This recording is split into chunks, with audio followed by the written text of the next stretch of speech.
नमस्कार। पिछले साल फरवरी में जब गुलाम नबी आज़ाद की राज्यसभा सदस्यता खत्म हुई थी और यह तय हो गया था कि कांग्रेस पार्टी अब उनको फिर से राज्यसभा में नहीं भेजेगी, तभी से इसका इंतजार हो रहा था कि वो किस दिन पार्टी छोड़ेंगे। वो घड़ी आ गई, उन्होंने पार्टी छोड़ दी है। इस बात में कोई किसी को संदेह नहीं था कि वो कांग्रेस छोड़ेंगे, अलग होंगे। लेकिन कांग्रेस छोड़ते समय उन्होंने जो चिट्ठी लिखी है वो बहुत दिलचस्प है, वो कई सवाल खड़े करने वाली है। और कांग्रेस पार्टी पर जिस तरह से उन्होंने हमला किया है उससे भी कई सवाल खड़े हुए हैं। कांग्रेस पार्टी में गुलाम नबी आज़ाद की वो हैसियत थी जो शायद ही किसी नेता को मिली होगी। पिछले 40 साल में शायद ही कोई नेता होगा जिसने सत्ता को इतने करीब से भोगा होगा, जो कांग्रेस में इतने ऊंचे पदों पर रहा होगा और जो सोनिया और राहुल गांधी या उनके पहले राजीव गांधी और इंदिरा गांधी के इतना करीब रहा होगा। वैसा नेता जब पार्टी छोड़े और पार्टी के ऊपर इल्ज़ाम लगाए, आरोप लगाए, तो उसके बड़े मायने होते हैं। उसके पीछे क्या साजिश है, किसकी साजिश के तहत G23 बना और उसके लोगों ने सोनिया गांधी को चिट्ठियां लिखी या राहुल गांधी पर अटैक हुए, उन साजिश की बातों को छोड़ दें। आज सिर्फ गुलाम नबी आज़ाद के इस्तीफे और उनकी लिखी चिट्ठी पर बात करते हैं। उन्होंने 5 पेज की चिट्ठी लिखी है जिसका क्रक्स, जो जिस्ट है, वो सभी चैनलों पर चल रहा है, हर जगह आपको सुनाई देगा। उसमें 3-4 बातें ही सबसे महत्वपूर्ण रूप से निकल के आई हैं। उसमें पहली बात तो ये है कि राहुल गांधी के आने के बाद, जब 2013 में सोनिया गांधी ने राहुल गांधी को कांग्रेस का उपाध्यक्ष बनाया, तब से कांग्रेस की स्थिति खराब हुई। पहला जो उन्होंने निष्कर्ष निकाला है, जो चिट्ठी का निष्कर्ष है। दूसरा ये कि राहुल गांधी का बर्ताव बहुत बचकाना है। तीसरा कि राहुल गांधी ने बहुत अपरिपक्व तरीके से काम किया। ये सारे आरोप वो हैं जो बीजेपी लगाती रही है और बीजेपी ने अपने प्रचार तंत्र के थ्रू, अपने आईटी सेल के जरिए जो आरोप लगा करके राहुल गांधी की जिस तरह की छवि बनाई है, उसको और मजबूत करने वाली ये उनके इल्ज़ाम है। इससे भी और सवाल खड़े होते हैं। उन्होंने और जो चीज़ें उनकी चिट्ठी का जो एक निष्कर्ष ये है वो ये है कि अगर 2013 में राहुल गांधी ने दागी नेताओं को बचाने वाला अध्यादेश नहीं फाड़ा होता तो कांग्रेस शायद नहीं हारती। कांग्रेस के हारने की एक बड़ी वजह है कि उन्होंने अध्यादेश फाड़ दिया था। उनकी चिट्ठी का एक निष्कर्ष ये भी है कि अब चापलूसों का राज हो गया है पार्टी में और प्रॉक्सीज के जरिए कांग्रेस पार्टी का संगठन चल रहा है। उन्होंने कहा कि राहुल गांधी अपने निजी सचिवों, सहायकों और बॉडीगार्ड सुरक्षा कर्मियों की सलाह पर काम करते हैं। ये बड़े इल्ज़ाम है, ये सारे इल्ज़ाम है, ये उनकी चिट्ठी का निष्कर्ष है। अब इस पर बारी बारी से बात करते हैं। जैसे सबसे बड़ी बात जो उन्होंने कही वो ये कि कांग्रेस पार्टी में अब चापलूसों का राज आ गया। अब जो भी कांग्रेस पार्टी को जानते समझते हैं और सिर्फ आईटी सेल की तरफ से वायरल किए जाने वाले व्हाट्सएप मैसेजेज और सोशल मीडिया के मैसेजेज से इन्फ्लुएंस नहीं होते हैं, जो उनसे प्रभावित नहीं होते हैं और जो कहा जाता है उसको अपनी आंखों से देखते हैं, अपने दिमाग, अपनी बुद्धि से समझते हैं, वो लोग जानते हैं कि चापलूस का क्या मतलब होता है और आज कांग्रेस में किसकी लीडरशिप है, कौन नेता है। कांग्रेस के नेताओं की लिस्ट आप देखेंगे तो उस लिस्ट को सामने रख के गुलाम नबी आज़ाद से पूछा जा सकता है कि भाई इसमें बताएं कि इसमें कौन चापलूस है और कौन प्रॉक्सी है। जो कांग्रेस के मुख्य पद होते हैं, हम सिर्फ उनके बारे में आपको बताते हैं। कांग्रेस पार्टी अभी सरकार में नहीं है, 8 साल से सत्ता से बाहर है। कांग्रेस के दोनों सदनों के जो नेता हैं, राज्यसभा में कांग्रेस के नेता मल्लिकार्जुन खड़गे हैं। क्या गुलाम नबी आज़ाद ये कह सकते हैं कि मल्लिकार्जुन खड़गे चापलूस हैं या प्रॉक्सी हैं या उनको राहुल गांधी ने अपने किसी सुरक्षाकर्मी के कहने पर राज्यसभा में नेता बनाया? उनके ठीक पहले, खड़गे के ठीक पहले खुद गुलाम नबी आज़ाद नेता थे राज्यसभा में। 8 साल नेता थे जब राहुल गांधी का राज था। उसके राहुल गांधी जब उपाध्यक्ष बने उसके बाद ही, उसके 1 साल बाद गुलाम नबी आज़ाद राज्यसभा में कांग्रेस के नेता बने थे और नेता प्रतिपक्ष बने थे। वो क्या प्रॉक्सी थे या वो चापलूस थे? गुलाम नबी आज़ाद LOP थे, लीडर ऑफ अपोजिशन राज्यसभा में। उनके बाद मल्लिकार्जुन खड़गे हैं। इसी तरह से मल्लिकार्जुन खड़गे पिछली लोकसभा में नेता थे।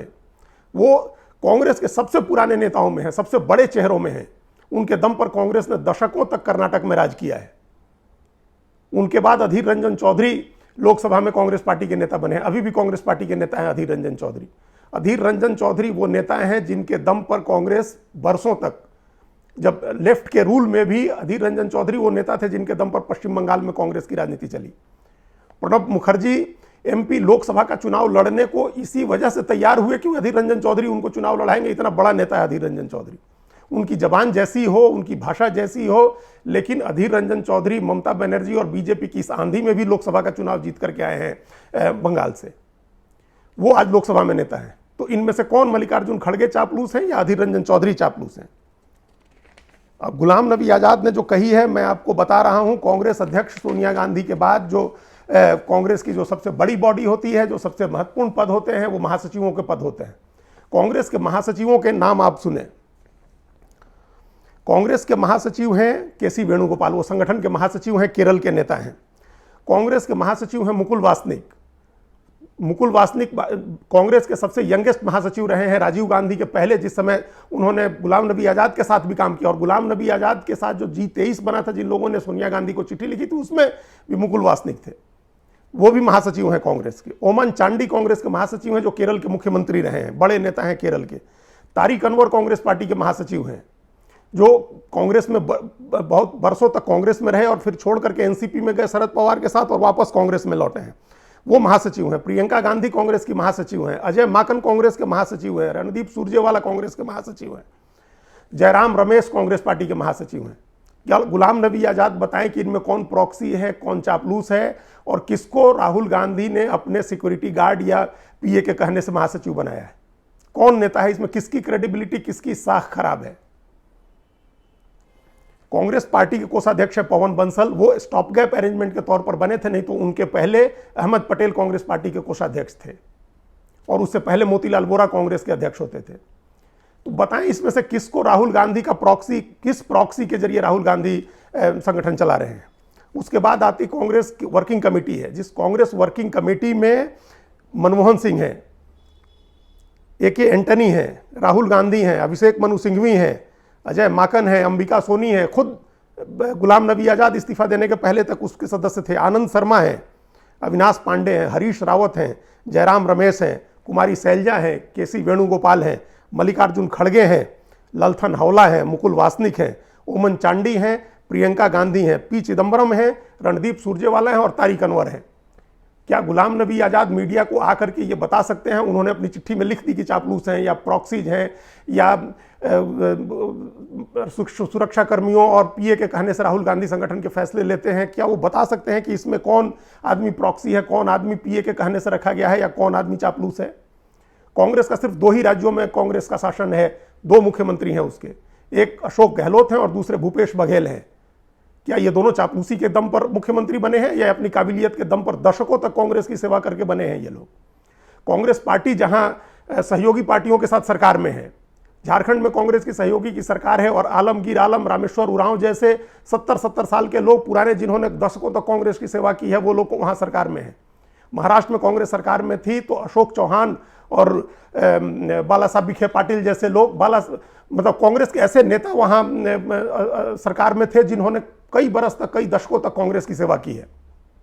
बाला साहब थोराट, माफ कीजिएगा, बाला साहब विखे पाटिल नहीं, बाला साहब थोराट वहां मंत्री थे, अशोक चौहान मंत्री थे जो मुख्यमंत्री रहे थे।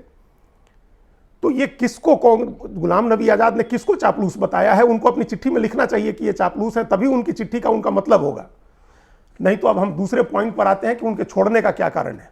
उनके छोड़ने का कारण जो है, उसके पहले उनकी चिट्ठी में जो उन्होंने अपने बारे में लिखा है वो देखिए। उन्होंने अपनी चिट्ठी के बारे में, अपने बारे में अपनी चिट्ठी में क्या लिखा है गुलाम नबी आज़ाद ने? गुलाम नबी आज़ाद ने लिखा है कि वो 1977 में यूथ कांग्रेस के महासचिव बने थे। 77 में, आज से 45 साल पहले वो यूथ कांग्रेस के महासचिव बने थे, और 1980 में वो यूथ कांग्रेस के अध्यक्ष बन गए। जब संजय गांधी के निधन के बाद उनको यूथ कांग्रेस का अध्यक्ष बनाया गया था। उन्होंने खुद अपनी चिट्ठी में लिखा है, पॉइंट मार्क है, कि इंदिरा गांधी, राजीव गांधी, लेट PV नरसिंह राव और मनमोहन सिंह, इन चारों प्रधानमंत्रियों के मंत्रिमंडल में वो मंत्री रहे हैं। उन्होंने खुद लिखा है 1982 से 2014 तक जब भी कांग्रेस की सरकार बनी, गुलाम नबी आज़ाद उसमें मंत्री बने। उन्होंने खुद लिखा है कि 80 के दशक से कांग्रेस का जो भी अध्यक्ष बना उसकी कमेटी में गुलाम नबी आज़ाद महासचिव रहे हैं। उन्होंने खुद ही लिखा है कि वो हर समय लगातार कांग्रेस वर्किंग कमेटी के सदस्य रहे हैं। उन्होंने लिखा है कि बतौर महासचिव उन्होंने, इस देश का कोई भी राज्य नहीं है जहां प्रभारी नहीं रहे हैं वो। ये सारी चीजें उन्होंने खुद लिखी है।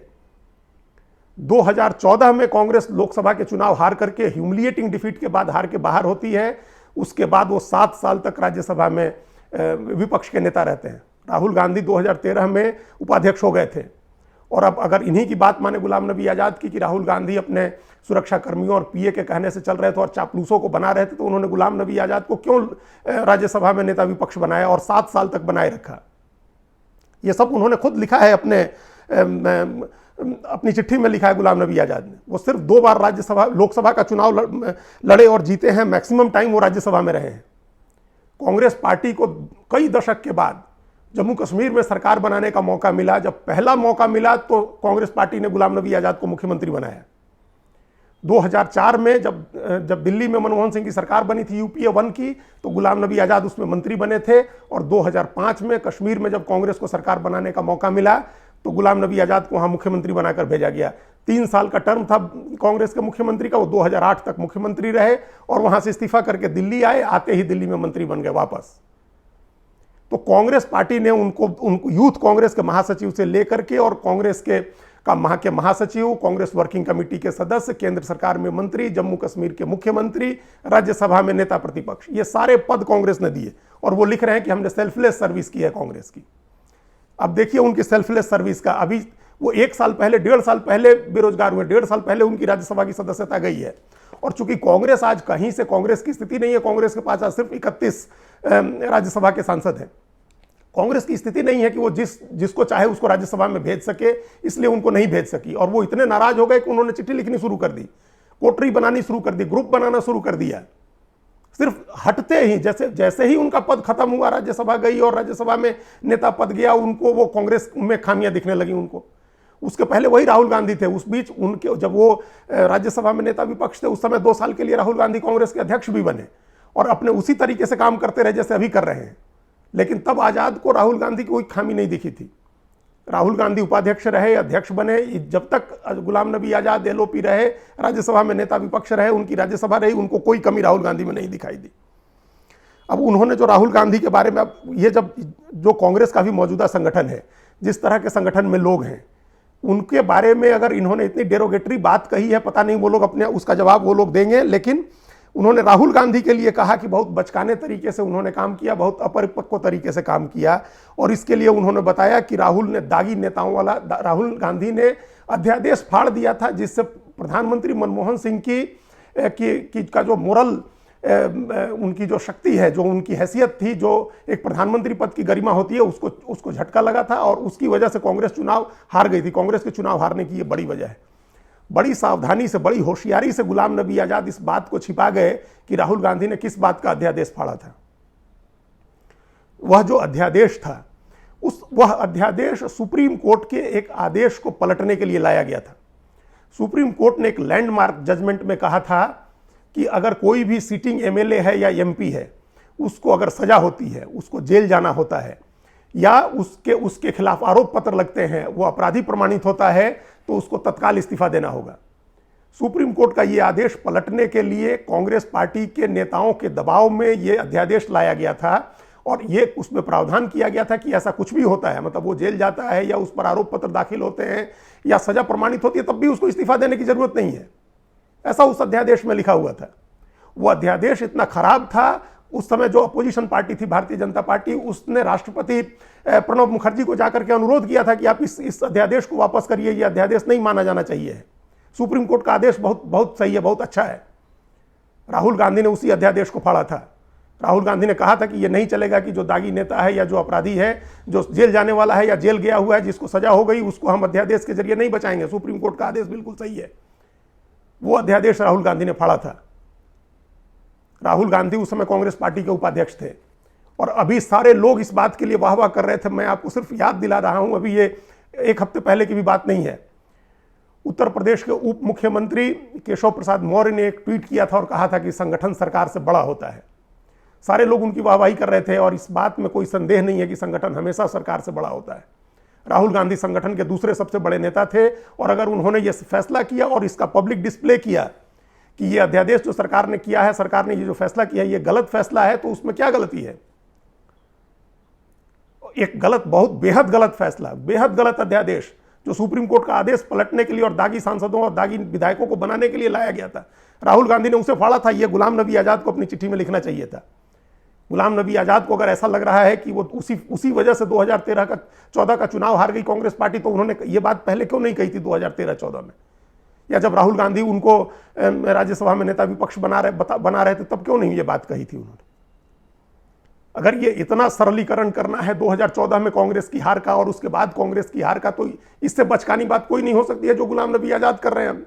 इतनी बचकानी बात वो कर रहे हैं कि राहुल ने अध्यादेश फाड़ दिया, इसकी वजह से कांग्रेस हार गई।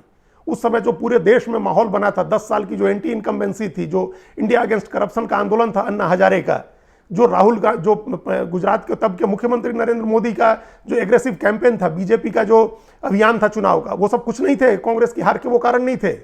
कांग्रेस के हार के कारण के वो गुलाम नबी आज़ाद जैसे नेता नहीं थे जिन्होंने गणेश परिक्रमा की तरह गांधी नेहरू परिवार के लोगों की परिक्रमा करके लगातार पद हासिल किया था और जमीनी राजनीति नहीं की थी।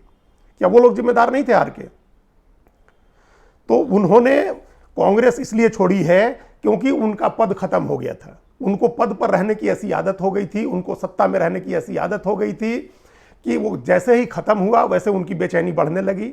वो 2014 से 2021 तक राज्यसभा में नेता विपक्ष थे। उसके पहले 10 साल तक वो केंद्र में मंत्री और जम्मू कश्मीर के मुख्यमंत्री थे। उसके पहले भी कांग्रेस संगठन में महत्वपूर्ण पदों पर रहे, महत्वपूर्ण जिम्मेदारी निभाते रहे। जैसे उनकी जिम्मेदारियां खत्म हुई, जैसे नए लीडरशिप ने टेक ओवर करना शुरू किया, वैसे ही उनको परेशानी होने लगी और उन्होंने वो बेचैनी अपनी प्रकट करने लगे और फाइनली एक दिन उन्होंने छोड़ दिया। लेकिन सिंपल छोड़ा नहीं उन्होंने।